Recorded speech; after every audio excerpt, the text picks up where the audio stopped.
जिस नारी के ऊपर पितरों की छाया होती है, घर के बुजुर्गों की, घर के पूर्वजों की छाया होती है, ध्यान देना, वही व्रत श्रेष्ठता से कर पाती है। व्रत की श्रेष्ठता उसमें अपने आप आ जाती है। अगर उसके साथ में अगर पितरों की कृपा है, तो पूर्वजों का अगर आशीर्वाद है, तो व्रत वो अच्छे से कर सके।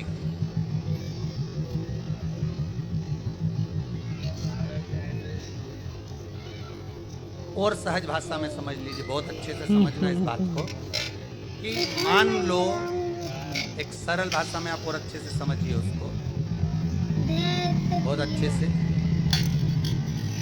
कि जिस व्रत के दिन आपका उपवास है, सोमवार का, मंगलवार का, बुधवार का, गुरुवार का, तीज का, चतुर्थी का, पंचमी का, छठ का, किसी का भी अगर आपका व्रत है, और उस व्रत वाले दिन यदि आपको क्रोध आ रहा है, व्रत वाले दिन अगर आपकी प्रवृत्ति चिड़चिड़ी हो रही है, क्रोध आ रहा है, अपशब्द निकल रहे हैं, और रोना आ रहा है, क्रोध आ रहा है, बहुत सारी परेशानी उसी दिन तुम्हारे सामने आ रही है, समझ लेना कि तुम्हारे घर के पितृ भूखे अन्न भाग मांग रहे हैं।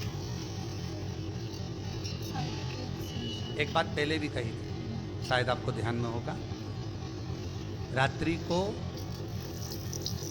सोने के बाद, विश्राम के बाद, एक बार कहा था, आप लोगों को याद होगा, कि सोने के बाद में 2 घंटे के अंदर अगर आपकी नींद खुलती है, और खुलने के बाद यदि आपको भूख लग रही है, प्यास लग रही है, तो समझ लेना कि आपके पितर, आपके पूर्वज भूखे हैं, अन्न का भाग मांग रहे हैं, पानी पीने को मांग रहे हैं। उससे नहीं समझ सकते तो व्रत से समझो।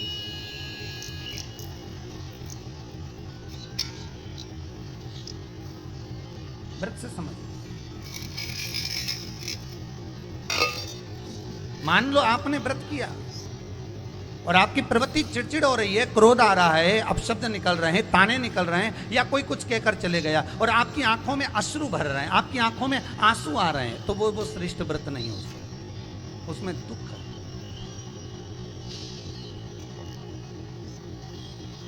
पुष्प ताजा है तो आप भगवान को दोगे, सही है कि गलत? केला अच्छा है तो भगवान को दोगे, वो काला पड़ गया तो तुम भगवान को दोगे क्या? अंदर से गल चुका है तो भगवान को दोगे क्या? नहीं, आप भगवान को दोगे। कोई फल ताजा है तो आप भगवान को दे दोगे, कोई पुष्प ताजा है, अच्छा है, तो आप भगवान को दोगे। अगर पुष्प मुरझा गया तो भगवान को दोगे क्या? पुष्प बेकार हो गया तो भगवान को दोगे क्या? नहीं। उसी तरह व्रत होता है, उसी तरह हमारा व्रत है।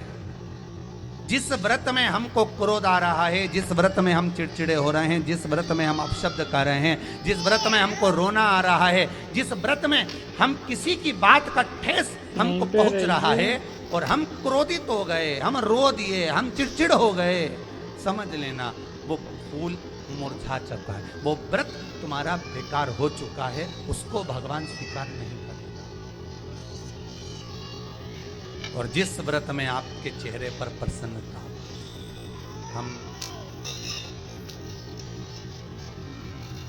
इस व्यासपीठ से कहना चाहेंगे कि जितने भी यजमान यहाँ कथा करवाने आते हैं, जितने भी यजमान यहाँ पहुँचते हैं या ऑनलाइन वहीं से बैठकर पूजन कर कर कथा करवाते हैं, हम उनको भी कहते हैं कि 7 दिन की आपकी शिव महापुराण की कथा है, 5 दिन की आपकी शिव महापुराण की कथा है, 9 दिन की आपकी शिव महापुराण की कथा है।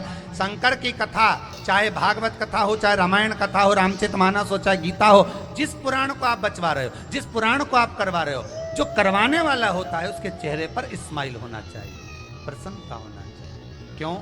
क्योंकि इस पुराण को आप अकेले नहीं सुन रहे, इस पुराण को आपके पितृ लोक में विराजमान पितृ पूर्वज भी श्रवण कर रहे हैं। जितनी आपकी चेहरे पर प्रसन्नता होगी, उतनी आपके पूर्वज भर भर कर आशीर्वाद देंगे।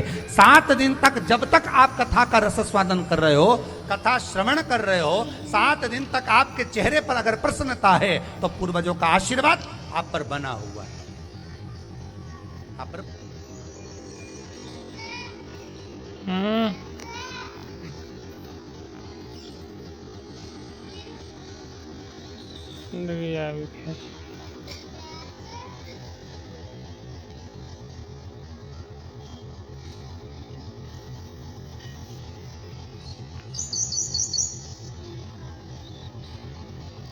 विधान मान्य मान्य मान्य पकड़े मत, भगवान जी की है। हम्म,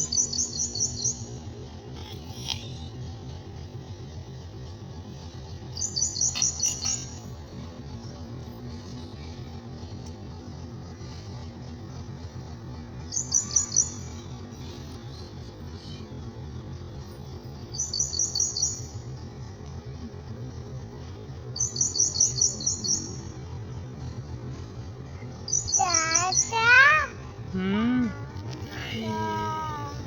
गंदा गंदा गंदा। भगवान जी कौन?